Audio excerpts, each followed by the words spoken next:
Hello, good morning class. ये BMCE का basic mechanical civil engineering subject का पहला चैप्टर जो कि मैकेनिकल का पार्ट है, इसमें पहले अध्याय को हम लोग जानेंगे। पहला अध्याय जो कि आप देख रहे होंगे,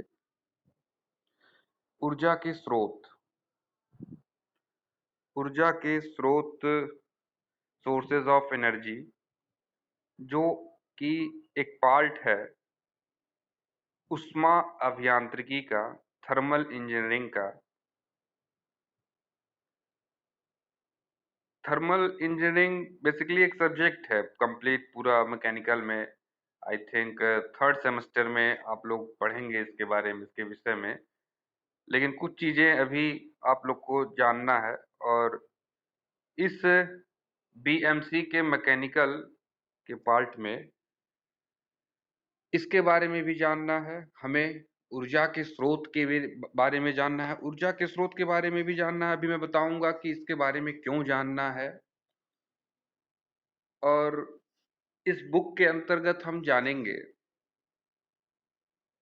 आज बस इंट्रोडक्शन के रूप में मैं आप लोगों को इस पार्ट में, इस वीडियो के पार्ट में मैं बताने वाला हूँ। और बहुत सारे मैकेनिकल कंपोनेंट्स के बारे में जानेंगे एज पर सिलेबस। आपके सिलेबस और कंटेंट के अनुसार शाफ्ट के बारे में जानेंगे, कपलिंग के बारे में, कपल COUPLE कपल के बारे में जानेंगे। ये सब एक चैप्टर है।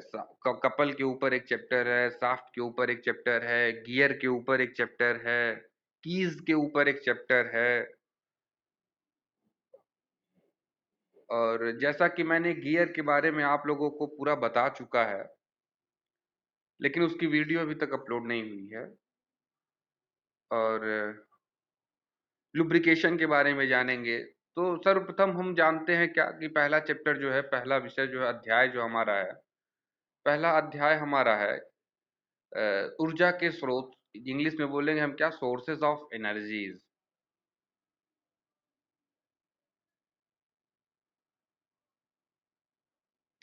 इसके अंतर्गत, सोर्सेज ऑफ एनर्जी के अंतर्गत हम जानेंगे, डिफिनीशन जानेंगे, कंसेप्ट ऑफ थर्मोडायनेमिक्स जानेंगे। थर्मोडायनेमिक्स मतलब उष्मागतिकी।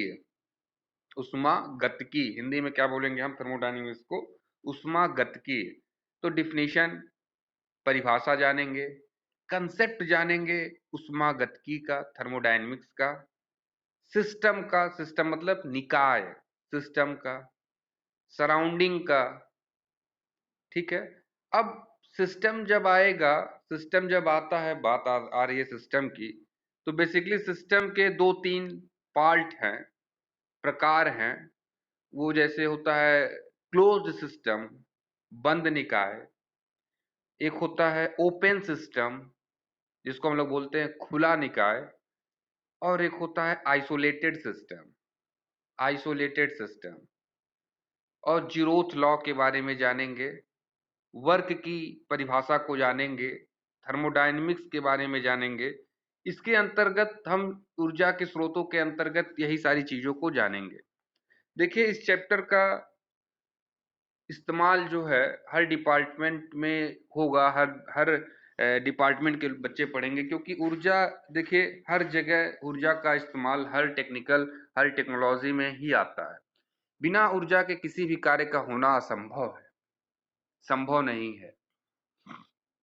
चाहे आप ऊर्जा मैकेनिकली लगाएं, इलेक्ट्रिकली लगाएं, ठीक है, फिजिकली लगाएं, मैनुअली लगाएं, हाथ से करें, ऑटोमेटिक करें, मशीन के द्वारा करें, तो किसी भी कार्य को संपादित करने के लिए, किसी भी कार्य को संपादित करने के लिए, या किसी भी वर्क डन को करने के लिए, मुझे या हमें, हम सभी को ऊर्जा का, ऊर्जा की उपलब्धता होनी आवश्यक है। बिना ऊर्जा के, बिना ऊर्जा के हम किसी भी कार्य को संपादित नहीं कर सकते हैं। तो ये जो प्रथम हमारा अध्याय है, इसमें पहला टॉपिक आ रहा है। पहली चीज ये जानिए कि ऊर्जा के स्रोत में, जैसा कि मैंने बताया कि बिना ऊर्जा के किसी भी कार्य का संपादन नहीं हो सकता है, तो इसलिए भी हम इसे पढ़ेंगे। ठीक है, तो इसमें पहला टॉपिक आ रहा है हमारा उष्मा इंजीनियरिंग, थर्मल इंजीनियरिंग। इंग्लिश में बोलेंगे उसे क्या, थर्मल इंजीनियरिंग, उष्मा इंजीनियरिंग। ठीक है, इसकी परिभाषा पहले मैं आप लोगों को पढ़ के बताता हूं, फिर उसके बारे में बताता हूं कैसे क्या है।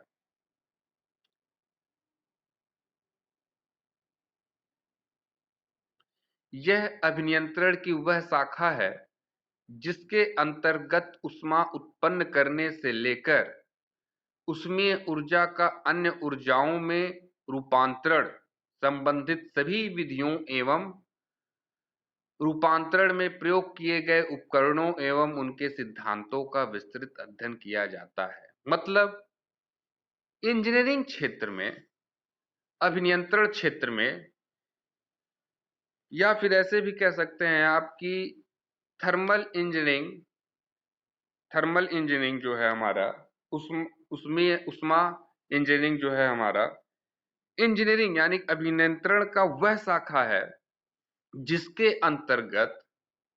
अंतर्गत हम ऊष्मा उत्पन्न करने से लेकर, ऊष्मा क्या है, ऊष्मा एक प्रकार का ऊर्जा है। क्या है, एक प्रकार का ऊर्जा है।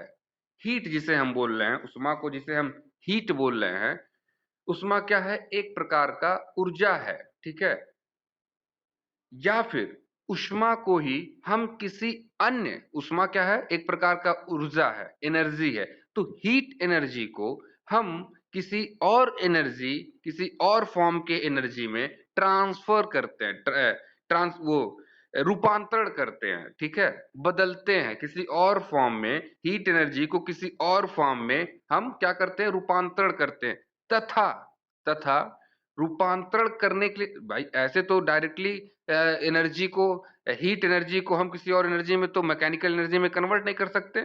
ठीक है, हीट एनर्जी को हम मैकेनिकल एनर्जी में डायरेक्टली तो कन्वर्ट नहीं कर सकते, लेकिन हाँ, उसके बीच में हीट एनर्जी जहां उत्पन्न हुई, वहां से लेकर के मैकेनिकल एनर्जी कन्वर्ट करने में, परिवर्तित करने में, मैकेनिकल एनर्जी में, यांत्रिकी ऊर्जा में परिवर्तन करने के लिए हमें जिन उपकरणों का, जिन इक्विपमेंट, उपकरणों का इस्तेमाल करते हैं, उनका भी अध्ययन हम करेंगे, उनका भी हम अध्ययन करेंगे। तो इन्हीं सभी सिद्धांतों, प्रिंसिपल्स का अध्ययन करने के लिए हम थर्मल इंजीनियरिंग पढ़ते हैं। अब जैसे दूसरा टॉपिक हमारा क्या आया, उष्मागतिकी। उष्मागतिकी, इसको बोलते हैं क्या हम लोग, थर्मोडायनेमिक्स। यह विज्ञान की वह शाखा है जिसके अंतर्गत गैसों एवं वाष्पों को ऊर्जा से संबंधित गैसों एवं वाष्पों को ऊर्जा से संबंधित सिद्धांतों का विस्तृत अध्ययन किया जाता है। अतः ऊष्मागतिकी विज्ञान के अंतर्गत विशेष रूप से गैसों एवं वाष्पों की ऊर्जा का ऊष्मा एवं कार्य में परस्पर रूपांतरण तथा निकाय के अन्य गुणों के साथ साथ इनके मध्य संबंधों का अध्ययन भी किया जाता है। जैसे कि थर्मोडायनेमिक्स का मतलब ये समझ में आ रहा है, देखिए थर्मोडायनेमिक्स जहां पे आएगा वहां पे गैसेस आएंगे, भाप, स्टीम्स आएंगे। ठीक है, अभी आप जैसे अगर इसको ब्रॉडली समझेंगे तो बॉयलर हमारा होता है, बॉयलर हमारा क्या करता है, स्टीम बनाता है। High pressure boiler, low pressure boiler, medium pressure boiler के अंतर्गत कई सारे बॉयलर आते हैं। जैसे हाई प्रेशर के अंतर्गत कई सारे बॉयलर आएंगे, लो प्रेशर के अंतर्गत कई सारे बॉयलर आएंगे, मीडियम प्रेशर के अंतर्गत भी कई सारे बॉयलर आएंगे। तो स्टीम जो है, ये बनाने का, ऊष्मा का उत्पन्न करना, तथा ऊष्मा के उत्पन्न होने के बाद हम कार्य को जब संपादित करते हैं, इन सारी चीजों को, इन सारे सिद्धांतों का हम अध्ययन करते हैं, उसी को क्या बोलते हैं हम? ऊष्मागतिकी। ठीक है। जैसा कि नेक्स्ट हमारा क्या आ रहा है, नेक्स्ट हमारा क्या आ रहा है, इसे मुझे लगता है कि बहुत ज्यादा नहीं समझाना है। जो टॉपिक लिखा हुआ है, असाई प्रणाली में मूल मात्रक एवं पूरक मात्रक। ठीक है। जैसे फंडामेंटल्स यूनिट है, मूल मात्रक है। तो अगर नाम देखा जाए लंबाई, लंबाई को किससे डिनोट किया गया है, संकेत किया गया है स्मॉल एल से। इसकी यूनिट क्या हो जाएगी? मीटर। मीटर को हम शॉर्ट फॉर्म में क्या लिखते हैं? Small M. उसी तरीके से द्रव्यमान, जिसको हम लोग इंग्लिश में बोलते हैं क्या? मास, MASS। इसको वो डिनोट करते हैं किससे? स्मॉल एम से। इसका यूनिट क्या हो जाएगा? KG, kilogram. और शॉर्ट फॉर्म में हम लिख सकते हैं क्या? केजी। समय, टाइम, समय, टाइम, टाइम को हम क्या लिख सकते हैं? Small T. इसकी मात्रक क्या होती है? सेकेंड, जिसको हम स्मॉल एस से कर सकते हैं या फिर SEC कर सकते हैं। तापमान, जिसको इंग्लिश में क्या बोलते हैं? टेम्परेचर। टेम्परेचर को कैपिटल T से डिनोट करते हैं। इसकी यूनिट केल्विन, नाम क्या हो जाएगा? केल्विन, जिसको संकेत किया है किससे? कैपिटल K से। विद्युत धारा, जैसा कि आप लोग फिजिक्स में पढ़े होंगे, विद्युत धारा, इलेक्ट्रिक करंट, इसको हमने किससे डिनोट किया है? कैपिटल I, और सफिक्स में नीचे जो है सफिक्स में स्मॉल v। इसका यूनिट हो गया है एम्पियर, जिसको हम लोग डिनोट करते हैं कैपिटल A से। तो इसी तरीके से कुछ हमारे यूनिट्स हैं जिसको हमें ध्यान में रखना है। अब हम चलते हैं नेक्स्ट टॉपिक पे, ऊर्जा के स्रोत के नेक्स्ट टॉपिक पे।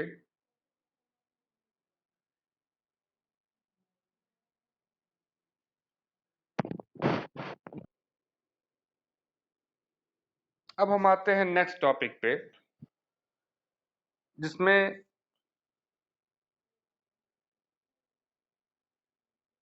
लिखा गया है क्या? कार्यकारी पदार्थ।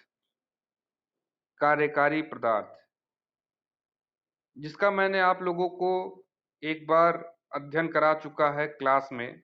ऑनलाइन क्लास लेते समय मैंने आपको ये सारी चीजें बता चुकी है। आपको रिवीजन हेतु ये वीडियो भी अपलोडेड मिलेगा।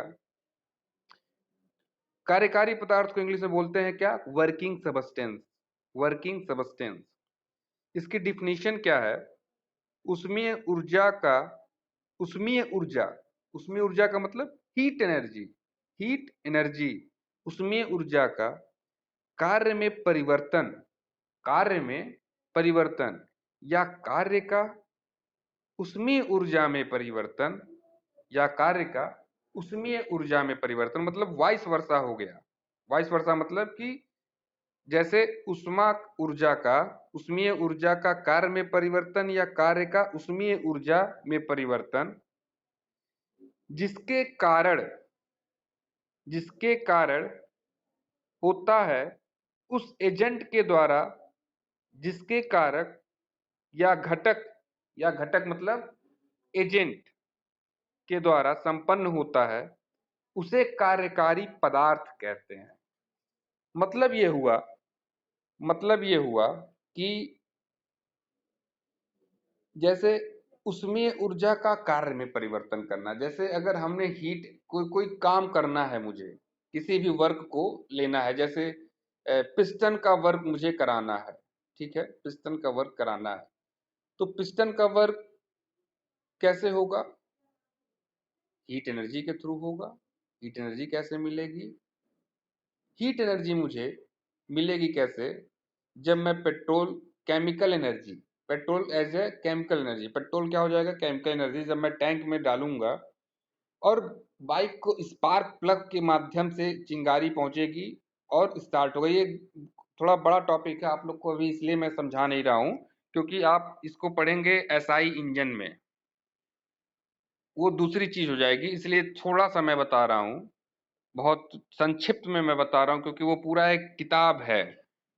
आई थिंक फिफ्थ सेमेस्टर या फिर उसमें होगा आप लोगों का, जिसमें आप लोग पढ़ेंगे एसआई इंजन के बारे में, सीआई इंजन के बारे में, स्पार्क प्लग के बारे में और स्ट्रोक के बारे में, 4 स्ट्रोक, 2 स्ट्रोक, सारी चीज़ें आप लोग पढ़ेंगे मैकेनिकल में, आई थिंक 4th या 5th सेमेस्टर में।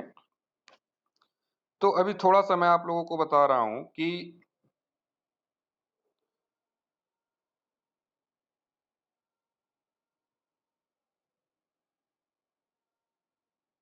ऊष्मीय ऊर्जा का कार्य में परिवर्तन।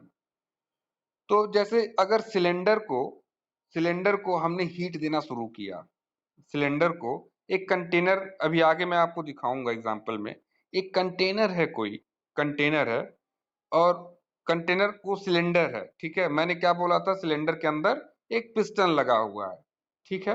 अब फ्यूल जो है सक करके हमारा सिलेंडर के अंतर्गत चला गया है और अब क्या है, स्पार्क प्लग से फ्यूल हमारा बर्न करना शुरू हो गया। जब बाबू बर्न करेगा फ्यूल, तो उसमें से जाहिर सी बात है वार्म गैसेस उत्पन्न होंगे, गर्म गैसें निकलेंगी। अब वो गर्म गैसें क्या करेंगी, गर्म गैसें उत्पन्न होंगी, गर्म गैसें गर्म होंगी, बहुत ज्यादा गर्म होंगी, वो पिस्टन पे स्ट्राइक करेंगी, पिस्टन पे क्या करेंगी, स्ट्राइक करेंगी और अपनी ऊर्जा पिस्टन को देंगी। जब पिस्टन ऊर्जा पाएगा तो पिस्टन कार्य करना प्रारंभ करेगा। पिस्टन कार्य करना प्रारंभ कैसे करेगा, piston up and down, horizontal या वर्टिकल, जैसा सिलेंडर जिस पोजीशन में हमारा सिलेंडर लगा होगा, अब करना वो शुरू करेगा और पिस्टन से जुड़ी हमारी क्या होगी,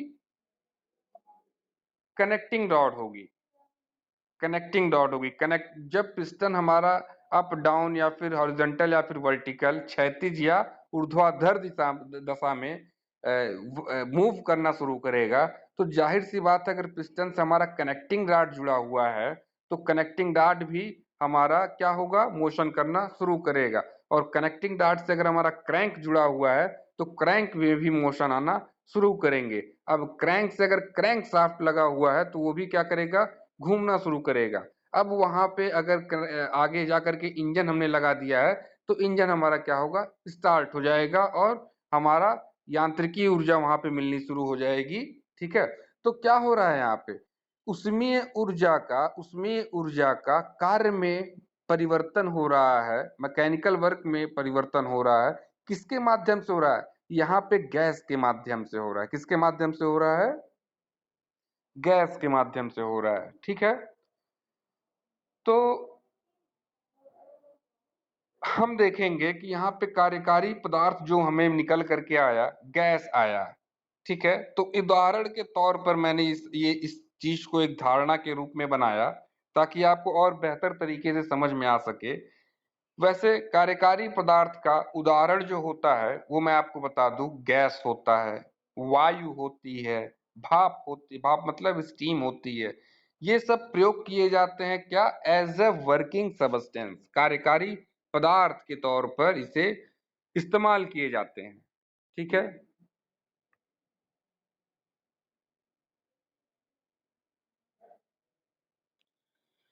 नेक्स्ट हमारा टॉपिक है शुद्ध पदार्थ।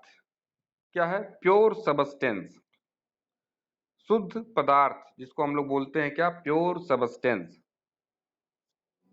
तो इसमें हम देखेंगे क्या, पहले इसकी डिफिनीशन समझ लीजिए, फिर इसका भी मैं एक डेली लाइफ में आपके एग्जांपल के साथ मैं इसे समझाने की कोशिश करूंगा। तो इसमें आप देखिए, ये पदार्थ ये पदार्थ जिनको जिनको या फिर ये पदार्थ जिनकी रासायनिक संरचना समान, होमोजीनियस एवं स्थिर होती हैं, उन्हें क्या कहते हैं, शुद्ध पदार्थ कहते हैं।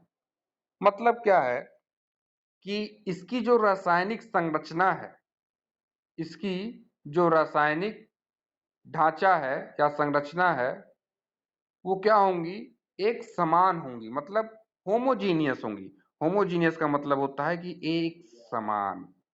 दो चीजें होती हैं, एक होमोजीनियस होता है और एक हेट्रोजीनियस होता है।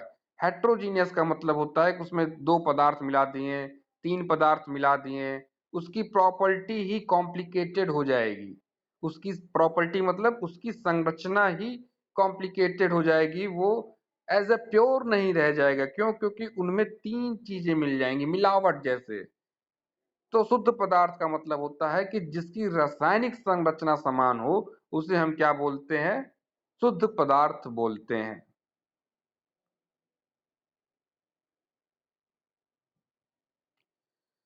जैसे आप डेली लाइफ में अगर इस चीज को शुद्ध पदार्थ का मतलब, प्योर सबस्टेंस का मतलब अगर समझना चाहें, तो जैसे आप दूध लेते हो, मिल्क, तो जो मिल्क मैन आता होगा उससे आप कहते होंगे कि दूध हमें दीजिए और आप 55 रुपए लीटर लीजिए, 60 रुपए लीटर लीजिए, लेकिन मुझे शुद्ध दूध दीजिए। शुद्ध का नाम आप लेते हैं, प्योर का नाम आप लेते हैं। और प्योर क्या मांगते हैं आप उससे? कि पानी ना मिलाना इसमें। मतलब क्या है यहाँ पे? मतलब ये है कि शुद्धता, मतलब कि आप मुझे दूध दे रहे हो तो मुझे सिर्फ दूध देना। मुझे आप दूध दे रहे हो तो सिर्फ दूध देना, उसमें पानी ना मिलाना। तो पानी मिलाने से अगर थर्मोडायनेमिक्स में जो मैं अभी टॉपिक आपको समझाया, तो अगर उससे कोरिलेट करोगे, तो अगर उसमें पानी मिला दी जाएगी तो दूध की क्वाल प्रॉपर्टी अलग हो जाएगी और पानी की प्रॉपर्टी अलग हो जाएगी। और दोनों आपस में मिल करके, क्योंकि दोनों लिक्विड हैं, दोनों एक दूसरे से घुलनसार हैं, ठीक है, मिल करके उसकी संरचना कुछ और बना देंगे, तो वो प्योर नहीं रह जाएगा। ठीक है, प्योर का मतलब आप ठीक इसी तरीके से समझिए कि जिसकी भी रासायनिक केमिकल स्ट्रक्चर जो है समान हो, होमोजीनियस हो, उसे हम क्या कहते हैं? उसे ही हम कहते हैं प्योर सबस्टेंस। या फिर दूसरे शब्दों में कह सकते हैं क्या? दूसरे शब्दों में कह सकते हैं जिस पदार्थ का आणविक ढांचा परिवर्तित नहीं होता है, वह पदार्थ समान पदार्थ या शुद्ध पदार्थ कहलाता है। आणविक स्ट्रक्चर का मतलब एटॉमिक स्ट्रक्चर। आप लोग फर्स्ट या सेकंड सेमेस्टर में केमिस्ट्री में, अप्लाइड केमिस्ट्री में आप लोग पढ़े होंगे एटॉमिक स्ट्रक्चर के बारे में।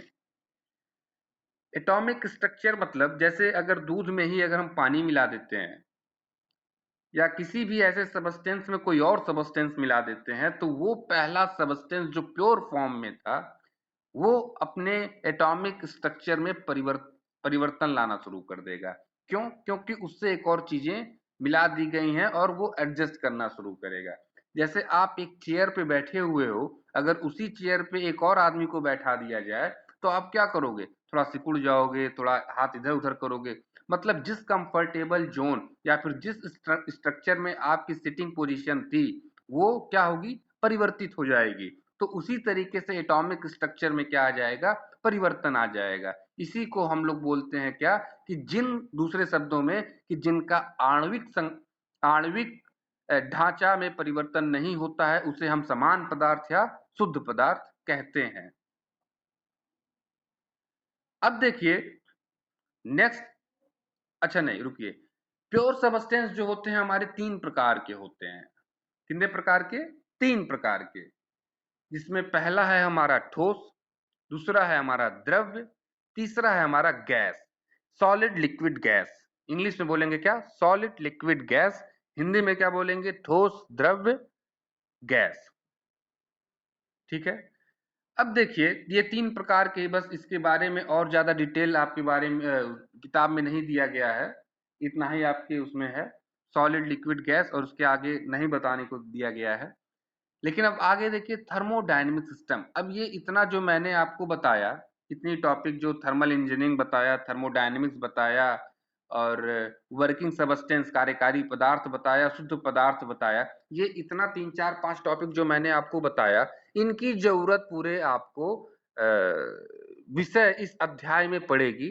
और इससे आप थोड़ा सा और अगर इस चीज को अगर समझे होंगे तो आगे आपको और आसानी होगी समझने में। तो आगे आप देखिए उष्मागतिकीय निकाय, थर्मोडायनेमिक सिस्टम, इंग्लिश में क्या बोलेंगे? Thermodynamic system. अब इसका मतलब, थर्मोडायनेमिक्स अभी तक आप समझ रहे थे, लेकिन अब मैं किस पे आ गया हूं? थर्मोडायनेमिक सिस्टम पे, उष्मागतिकीय निकाय पे। ठीक है। निकाय पे मैं आ गया हूं, तो निकाय में आप देखेंगे जिस निर्धारित क्षेत्र या स्थान के अंतर्गत, जिस निर्धारित मतलब कि पर्टिकुलर निर्धारित कर दिया गया है। जैसे किसी भी प्लेस को, जैसे आपकी क्लास चलती है 105 रूम नंबर में, तो ये क्या है 105, 105 क्या है 105 निर्धारित है, निर्धारित है। तो क्या मैं बोल रहा हूं जिस निर्धारित क्षेत्र या स्थान, जैसे आपका कॉलेज ही है अगर, तो कॉलेज क्या है एक स्थान है, और हमने वहां पे डिनोट कर दिया कि 105 सेकंड फ्लोर पे 105 रूम नंबर, तो क्या हो गया कॉलेज आ गया, और कॉलेज में आपका क्या आ गया स्थान, स्थान क्या आ गया कॉलेज आ गया, और कॉलेज के अंतर्गत मैंने निर्धारित कर दिया 105 रूम नंबर सेकंड फ्लोर पे, तो ये पर्टिकुलर हो गया।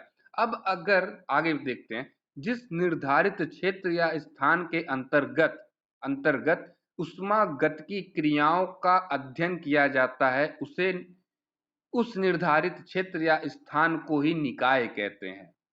अब देखिए सिस्टम तो हर जगह है, सिस्टम तो हर जगह है, हर चीज में सिस्टम है, कहीं भी आप देखेंगे सिस्टम है।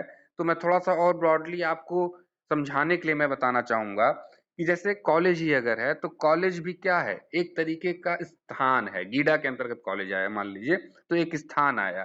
ठीक, अब पूरा कॉलेज क्या है एक सिस्टम है, क्या है जितने कैंपस के अंतर्गत जितना भी आएगी चीजें सब एक सिस्टम के अंतर्गत आएंगी।